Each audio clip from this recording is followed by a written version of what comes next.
Hello everyone, सभी का स्वागत है। सभी को नमस्कार। मैं वैशाली शर्मा और उम्मीद करती हूँ कि आप सभी मेरे चैनल द्वारा चलाए जा रहे वाईगॉट्स की पीयर ग्रुप लर्निंग के बारे में जान ही चुके होंगे। तो आप सभी भी उसका हिस्सा बन जाइए। And I also hope that you will do more and more share with your friends to enhance peer learning as well. तो आज हम 7th क्लास की साइंस की बुक से फर्स्ट चैप्टर जो है न्यूट्रिशन इन प्लांट्स स्टार्ट कर रहे हैं। और अगर आपको अच्छा लगे तो आप मुझे बताइएगा, फिर हम आगे भी इस पर और वीडियोस बनाएंगे। तो हमारे चैप्टर का नाम है न्यूट्रिशन इन प्लांट्स। ये 7th क्लास की एनसीईआरटी की साइंस की बुक से है, न्यूट्रिशन इन प्लांट्स। अब जो न्यूट्रिशन इन प्लांट्स की बात करते हैं तो सबसे पहले हमें जानना पड़ेगा कि न्यूट्रिएंट्स क्या होते हैं एंड न्यूट्रिशन क्या होते हैं। दोनों ही चीज़ फूड से रिलेटेड है। जैसे कि अगर हम बात करें, जो फूड होता है वो बहुत ही एसेंशियल होता है सभी लिविंग ऑर्गेनिज्म के लिए। ठीक है, तो दो टर्म्स हमें पहले क्लियर करनी पड़ेंगी यहाँ पर। पहली है nutrients and second one is nutrition. देखिए, न्यूट्रिएंट्स कुछ ऐसे एसेंशियल कंपोनेंट्स होते हैं फूड के, जो उस फूड के अंदर होने चाहिए ताकि आपकी बॉडी को फुली बहुत अच्छे से नरिशमेंट मिल सके। ठीक है, अब यहाँ पर कंफ्यूजन क्रिएट होता है फिर न्यूट्रिशन के साथ कि फिर न्यूट्रिशन क्या है। तो न्यूट्रिएंट्स तो आपके सामने ये तो कंक्रीट फॉर्म में हो सकता है। ठीक है, जो न्यूट्रिएंट्स होते हैं वो सब्सटेंस होते हैं, लेकिन जो न्यूट्रिशन होता है वो न्यूट्रिएंट्स को लेने की प्रोसेस होती है। ठीक है, जैसा कि आप जानते हैं कि मैं किन सब्सटेंसेस की बात कर रही हूँ। न्यूट्रिएंट्स का मतलब हुआ जैसे कि आपके फूड के कुछ कंपोनेंट्स, बहुत ही एसेंशियल कंपोनेंट्स, जैसे carbohydrates, proteins, fats, vitamins and minerals. ये फूड के कंपोनेंट्स हैं और इन्हें न्यूट्रिएंट्स कहा जाता है। लेकिन इन सभी न्यूट्रिएंट्स को लेने की प्रक्रिया को the process of taking nutrients is known as nutrition.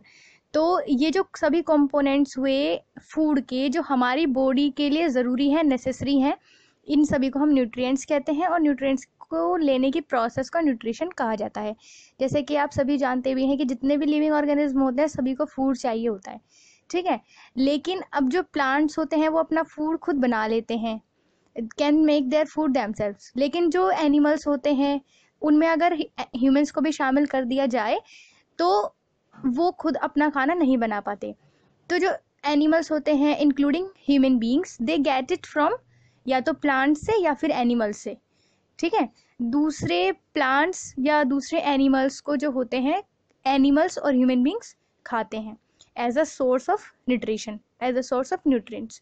तो हम ये कह सकते हैं कि जो ह्यूमंस हैं और एनिमल्स हैं वो डायरेक्टली या इनडायरेक्टली प्लांट्स पर ही डिपेंडेंट होते हैं अपने न्यूट्रिएंट्स की प्रोसेस को कंप्लीट करने के लिए। तो यहाँ तक मेरे हिसाब से आपको समझ में आ गया होगा कि हम किस टॉपिक पर चर्चा कर रहे हैं। अब बात आती है कि प्लांट्स में अलग अलग प्रकार के मोड होते हैं न्यूट्रिशन लेने के। There are several types of mode, but we are going to basically discuss about 2 types of mode. ठीक है, देखिए पूरी अगर हम बात करें बहुत डिटेल में जाकर भी नहीं, तो हम ये कह सकते हैं कि जो प्लांट्स होते हैं वो ही खाली ऐसे ऑर्गेनिज्म हैं जो अपना खाना स्वयं बना सकते हैं। ठीक है, they can prepare their food by themselves. और किस की मदद लेकर, जैसे वाटर, कार्बन डाइऑक्साइड और कुछ दूसरे मिनरल्स की सहायता लेकर ये जो प्लांट्स होते हैं वो अपना खाना खुद बना लेते हैं। ठीक है, और ये जो रॉ मटेरियल्स हैं वो इनकी सराउंडिंग्स में ही प्रेजेंट होते हैं। तो ये जो न्यूट्रिएंट्स होते हैं ये किस लिए ज़रूरी हैं? क्योंकि इन न्यूट्रिएंट्स की मदद से जो लिविंग ऑर्गेनिज्म होते हैं उनकी बॉडी बिल्ड होती है, ग्रो करते हैं, जो बॉडी के दूसरे डैमेज्ड पार्ट हैं वो रिपेयर हो जाते हैं, और जितनी भी लाइफ प्रोसेसेस हैं उन सबको चलाने के लिए जो एनर्जी चाहिए वो मिलती है इन न्यूट्रिएंट्स से। ठीक है, तो न्यूट्रिएंट्स में क्या आ गया? जिन तत्वों की मदद से, जिन कंपोनेंट्स की मदद से हमारी बॉडी बिल्ड होती है, हम ग्रो करते हैं, हमारी बॉडी का डैमेज्ड पार्ट रिपेयर होता है, एंड दे प्रोवाइड एनर्जी ताकि हमारी लाइफ प्रोसेसेस चल सकें। तो इन्हें तो कहा जाता है न्यूट्रिएंट्स। लेकिन जो न्यूट्रिशन है वो मोड है इस फूड को लेने का। Nutrition is the mode of taking food. ठीक है, वो किसी भी ऑर्गेनिज्म के द्वारा हो सकता है, और लेना ही नहीं, उसे बॉडी के द्वारा यूटिलाइज करना भी ज़रूरी है, तभी एक कंप्लीट न्यूट्रिशन कहा जाएगा। देखिए, बहुत सारी फूड के अंदर बहुत सारे एसेंशियल कंपोनेंट्स होते हैं जो हमारे शरीर के अंदर जाते हैं, लेकिन अगर वो यूटिलाइज नहीं हो पा रहे हैं तो न्यूट्रिशन की प्रोसेस को कंप्लीट नहीं कहा जा सकता है। ठीक है, तो अभी आपको न्यूट्रिएंट्स और न्यूट्रिशन क्लियर हो गया होगा।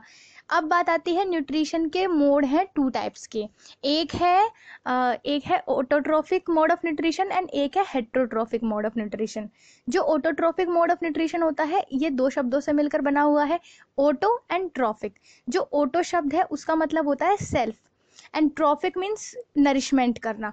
तो ऑटोट्रॉफिक मीन्स हो गया सेल्फ नरिशमेंट करना, मीन्स जो सिंपल सब्सटेंसेस की मदद से अपना नरिशमेंट स्वयं कर लेते हैं, they make their food by themselves. जो अपने पर ही आश्रित है अपना भोजन बनाने के लिए, उन्हें तो कहा जाता है ऑटोट्रॉफ्स। लेकिन जो अब बात करते हैं इसके opposite, heterotrophic mode of nutrition. Hetero means होता है अदर या डिफरेंट। जो अपने न्यूट्रिशन के लिए दूसरे ऑर्गेनिज्म पर डिपेंडेंट है उन्हें कहते हैं heterotrophic mode of nutrition follow करने वाले एनिमल्स। ठीक है, या ऑर्गेनिज्म। तो जो एनिमल्स हो गए या फिर कोई और दूसरा ऑर्गेनिज्म हो गए जो कि रेडीमेड फूड या फिर जो प्लांट्स के द्वारा प्रिपेयर किया गया है उस फूड को लेते हैं, उन्हें कहा जाता है हेट्रोट्रॉफ्स। इसका मतलब हमें 2 बातें क्लियर हुई। ऑटोट्रॉफ्स वो होते हैं जो अपना फूड स्वयं बनाते हैं, एंड हेट्रोट्रॉफ्स वो होते हैं जो दूसरों की मदद से अपना खाना प्रिपेयर करते हैं या दूसरों के द्वारा तैयार किया गया खाना खाते हैं। ठीक है, अब बात आती है कि फिर प्लांट्स में ये फूड फैक्ट्रीज लोकेटेड है कहाँ पर। ठीक है, तो क्या मतलब हर जगह प्लांट्स के हर किसी पार्ट में खाना बनता रहता है, या वो कोई सर्टेन पार्ट्स हैं, कुछ ऐसे निश्चित हिस्से हैं जहाँ पर खाना बनता है? और कहाँ से ये प्लांट्स अपना रॉ मटेरियल ऑब्टेन करते हैं? क्या उनकी सराउंडिंग में ही होता है, या फिर कैसे वो, अगर फूड फैक्ट्रीज हैं प्लांट्स के अंदर, तो फिर वो कैसे कैसे खाना पूरे शरीर में, वो उन प्लांट्स के पूरी बॉडी में कैसे वो ट्रांसपोर्ट होता है? ठीक है, तो इसका आंसर है photosynthesis. Photo means light and synthesis means to make, means the process in which light is used to make something and that something is food. ठीक है, तो लाइट का यूज करके फूड बना रहे हैं। तो प्लांट्स में अब हमें पढ़ना है food making process in plants. तो देखिए, जो लीव्स होती हैं वो प्लांट्स की फूड फैक्ट्रीज होती हैं। ठीक है, तो जो सिंथेसिस होता है फूड का प्लांट्स में वो होता है लीव्स के अंदर, और लगभग सारा रॉ मटेरियल इन लीव्स के आसपास ही होता है। तो जो वाटर हो गया और जो दूसरे मिनरल्स हैं वो सोइल्स के द्वारा एब्जॉर्ब कर ले जाते हैं। ठीक है, जड़ें जो होती हैं, रूट्स होती हैं, वो रॉ मटेरियल को ले लेती हैं। तो इस बात का सीधा सा मतलब ये हुआ कि जो भी रॉ मटेरियल्स है जो फूड को बनाने के लिए ज़रूरी है, मीन्स फोटोसिंथेसिस की प्रोसेस को पूरा कराने के लिए ज़रूरी है, वो सारा रॉ मटेरियल लीव्स के पास तक पहुंच जाना चाहिए। तो जो सोइल में हम जानते हैं कि वाटर है और वहाँ पर बहुत सारे मिनरल्स भी प्रेजेंट हैं।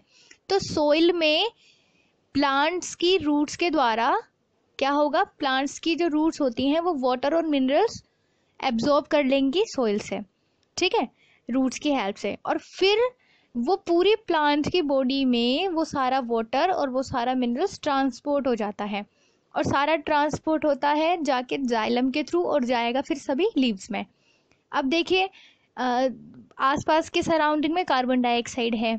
ठीक है, और जो लीव्स होती हैं उसके ऊपर होते हैं छोटे छोटे टिनी पोर्स, छोटे छोटे होल्स होते हैं। तो कार्बन डाइऑक्साइड जो कि एटमॉस्फेयर में प्रेजेंट है वहाँ से ले ली जाएगी टिनी पोर्स के द्वारा। ठीक है, लीव्स के अंदर आ जाएगी। तो जो एक्चुअली में जो टिनी पोर्स होते हैं इन्हें कहा जाता है स्टोमेटा। ठीक है, जो स्टोमेटा होते हैं वो ओपनिंग एंड क्लोजिंग का काम करते हैं, ताकि जो कार्बन डाइऑक्साइड गैस है वो ली जा सके और ऑक्सीजन जो है वो बाहर वो लीव आउट करा सके। तो अब ये बात तो हमें क्लियर हो गई, हमें 3 चीज़ें क्लियर हो गई, water, minerals and carbon dioxide की, CO2 के बारे में। अब बात करते हैं वाटर एंड मिनरल्स हैं जैसे। तो अब जो प्लांट्स होते हैं उनमें 2 टाइप के वेसल्स होते हैं। वेसल्स मान लीजिए, या आप ऐसा समझ सकते हैं कि ट्यूब्स लाइक स्ट्रक्चर्स होती हैं जिनकी मदद से रूट से लीव्स तक और लीव्स से पूरी प्लांट की बॉडी तक, चाहे वो रूट तक ही क्यों ना हो, प्रोसेस चलती है। 2 वे प्रोसेस चलती है, पहले रूट से पूरे सारे प्लांट की बॉडी में, और फिर लीव्स से सारे प्लांट की बॉडी में, means from bottom to top and from top to bottom. अब जो रूट से सारे प्लांट की बॉडी में जो जो मटेरियल जाता है वो जाता है जिस ट्यूब या जिन पाइप्स के थ्रू वो जाता है उन्हें कहा जाता है जाइलम। और जो फूड बना लीव्स के अंदर वो सारे प्लांट की बॉडी में जाएगा फ्लैम के थ्रू। ठीक है, तो ये पाइप्स लाइक स्ट्रक्चर्स होती हैं जिससे सारे प्लांट की बॉडी में ये सारा जो चीज़ बनी है वो सभी ट्रांसपोर्ट हो जाती है। ठीक है, तो ये एक तरीके से कंटिन्यूस पाथ कह सकते हैं या पैसेज बना देती है न्यूट्रिएंट्स के ट्रांसपोर्टेशन के लिए। ठीक है, ओके। अभी नेक्स्ट है फिर कि जो लीव्स होती हैं उनमें ग्रीन कलर का पिगमेंट होता है। ठीक है, सभी जानते हैं क्लोरोफिल उसे कहा जाता है। और ये जो क्लोरोफिल होता है ये हेल्प करता है प्लांट्स की ताकि वो सनलाइट की एनर्जी को कैप्चर करा सके। ठीक है, अब जो ये एनर्जी कैप्चर हुई है इससे क्या मिलेगी, इससे मदद मिलेगी फूड को प्रिपेयर कराने में। क्योंकि जो रॉ मटेरियल्स हैं, जो दो रॉ मटेरियल चाहिए फोटोसिंथेसिस की प्रक्रिया को पूरा करने के लिए, वो है कार्बन डाइऑक्साइड एंड वाटर और सनलाइट। ठीक है, तो सनलाइट की तो प्रेजेंस में होता है raw material carbon dioxide and water है। तो अब जो सीधी सी डेफिनेशन हम कह सकते हैं यहाँ पर वो ये है कि सनलाइट की मदद से जो फूड का सिंथेसिस होता है उसे हम कहते हैं फोटोसिंथेसिस। ये बात मैं आपको पहले भी बता चुकी हूँ कि फोटो माने लाइट होता है और सिंथेसिस माने बनाना, कंबाइन करना, एक साथ जोड़ना, ये होता है। तो इसलिए हम कह सकते हैं कि chlorophyll, sunlight, carbon dioxide and water ये सब नेसेसरी हैं, बहुत ज़रूरी है ताकि पूरे फोटोसिंथेसिस की प्रोसेस चल सके। और ये अपने आप में एक यूनिक प्रोसेस है पूरी अर्थ पर, जो क्योंकि सोलर एनर्जी कैप्चर होती है लीव्स के द्वारा और प्लांट में वो एनर्जी फिर स्टोर हो जाती है किसकी फॉर्म में, फूड की फॉर्म में। ठीक है, तो जो सन हो गया वो अल्टीमेट सोर्स होता है एनर्जी का सभी लिविंग ऑर्गेनिज्म के लिए, क्योंकि आप एक्चुअली में जो भी फूड मटेरियल खा रहे हैं वो आप सन की एनर्जी ही खा रहे हैं। ठीक है, चाहे वो प्लांट बॉडी में स्टोर्ड है चाहे वो एनिमल बॉडी में स्टोर्ड है। ठीक है, तो अब लेकिन अब बात आती है कि फिर अगर फोटोसिंथेसिस ना होगा तो फिर क्या होगा। तो फिर ये बिल्कुल सीधी सी बात है कि नॉन अवेलेबिलिटी हो जाएगी फूड की, there are minimal chances for the presence of food. ठीक है, तो इसीलिए डायरेक्टली कहें या इनडायरेक्टली कहें प्लांट्स पर ही सब डिपेंड होते हैं सारे लिविंग ऑर्गेनिज्म अपने सर्वाइवल के लिए। ठीक है, और फिर एक बात आती है इसमें कि आपको पहले आप अभी यहाँ तक क्लियर कर लीजिए, फिर हम आगे नेक्स्ट टॉपिक पर डिस्कस करते हैं।